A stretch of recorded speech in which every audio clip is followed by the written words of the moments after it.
All right, so we've got a big one for you today. Huge announcement, actually. Yeah, this is pretty major news out of North Carolina. So get this, Bank of America Stadium, October 26th, they're putting on this massive benefit concert. Concert for Carolina, it's called. Yeah. And the lineup. Oh, yeah, speaking of the lineup, they've already got some pretty huge names attached to it. Well, and that's what's kind of interesting here, right? Like, this isn't some, corporate sponsor, Right. let's throw a concert and everyone will forget about it kind of deal. This one feels different. It does, and it's timely, too, considering Hurricane Helene just hit that state pretty hard. Yeah, and recovery is going to be a long haul for a lot of folks. It's going to take a lot more than a concert. For sure. Yes. But still, it's something. So we've got Luke Combs, Eric Church. Those are some big names for sure.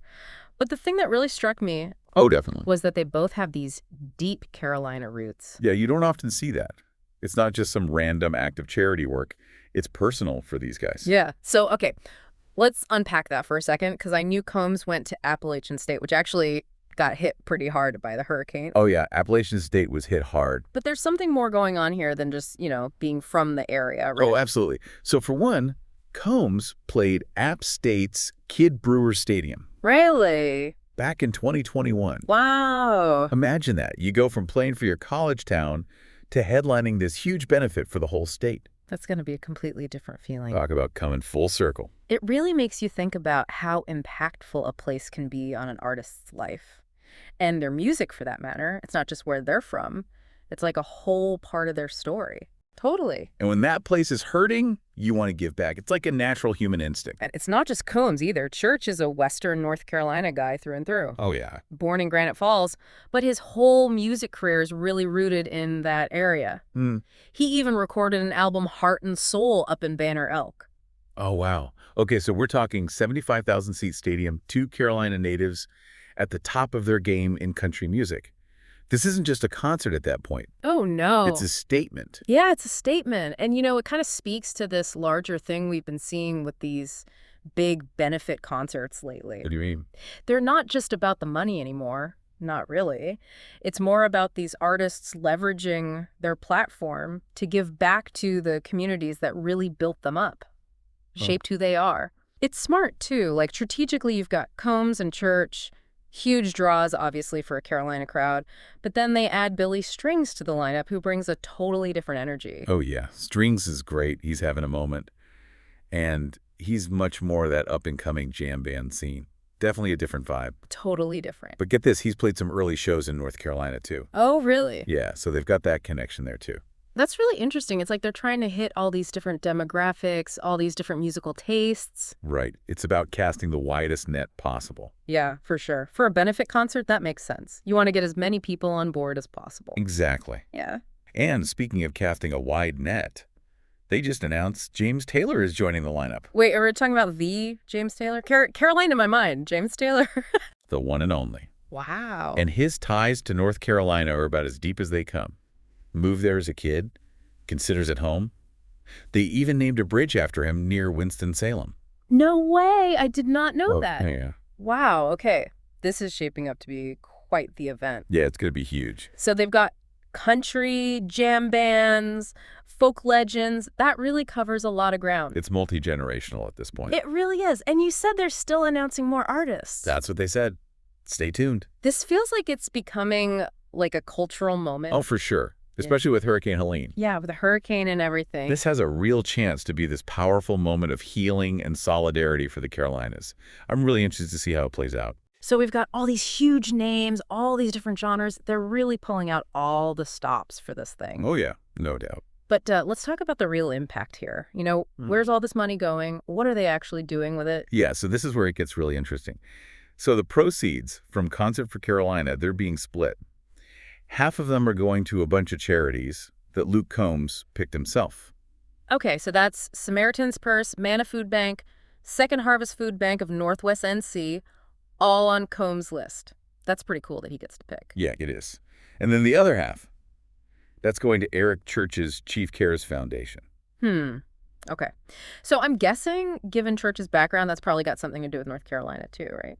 We don't have all the specifics, but based on, his past work, it's probably going to be focused on a whole range of issues facing the state. Okay. I mean, it could be anything from disaster relief to poverty, maybe even arts education. Who knows? Right, right.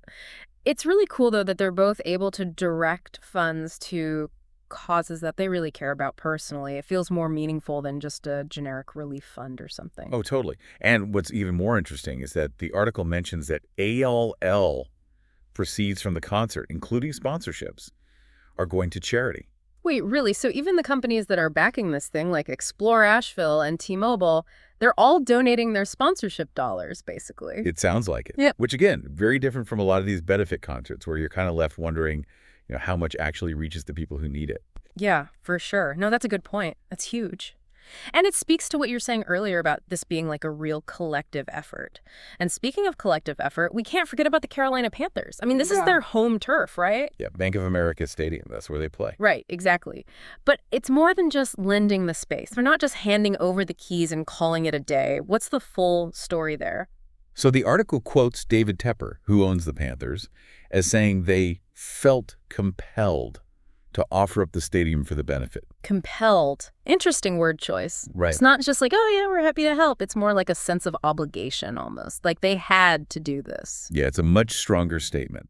It really is. And it kind of makes you think, I mean, obviously there's the impact of the hurricane and everything, but I feel like it also speaks to this feeling of like shared responsibility that we're seeing more and more these days. Like it's not just on individuals to step up, it's on these big institutions too. Totally. And in this case, it's like we've got the artists, we've got the fans buying tickets, we've got these big corporations donating all their money, and we've got the team itself, It's this whole ecosystem of support. Right. So it's like you were saying earlier, we've got this incredible lineup. You've got a stadium full of people who are obviously there to help. We've got these sponsors stepping up in a big way. And then even beyond that, you've got the entire Carolina Panthers organization basically throwing their weight behind this thing. This feels like it's more than just a concert, It really does, yeah. And it kind of makes you wonder, like, why music? Why are benefit concerts, even now, even in like the digital age and everything, still such a powerful way to like bring people together and actually make a difference? Yeah, that's a good question. It's been that way for a while, though, right? We've seen it time and time again. Live Aid was huge. Farm Aid, the concert for New York City after 9/11. I mean, those weren't just concerts. Those were like cultural moments for sure. Totally. Yeah. And I think they tapped into something kind of deeper. Like music has this way of just transcending, transcending language, background, your beliefs, all that. It just kind of cuts through. Yeah, yeah. And it creates this shared experience, like this feeling of unity. Yeah. That we're all in this together. Yeah, which is something we need probably more than ever these days. You go to a concert like this, and for a few hours at least, it's not about your differences. It's about that shared experience, the love for the music, the artists, and the place that you're all there to support. Totally. It's like everyone just hits the reset button for a night. Yeah. And I think that's why these artists feel so compelled to do this kind of thing, because they see that. They see how music can inspire people, how it can heal, how it can actually drive real change. And you got to think, I mean, what other art forms could really do that? Like, Right. Could you have Benefit Broadway or like a Stand Up for Relief comedy tour? I don't know, maybe. It's an interesting thought. I mean, are there other ways to tap into this like wellspring of human compassion and then channel that into something that can actually help? I mean, that's the dream, right? And I think it's a good reminder that even when things are tough, like obviously Hurricane Helene was devastating, but there's always room for hope, for people to come together, for us to find ways to help each other out. Yeah, beautifully said. All right, so there you have it, a deep dive into something way more profound than just another benefit concert. This concert for Carolina is shaping up to be something really special. You've got an amazing lineup. You've got an entire community coming together to help their own. And like we were talking about, you've got the power of music to kind of bring it all together. It's going to be a night to remember for sure. And hopefully it inspires some people listening to find their own ways to make a difference.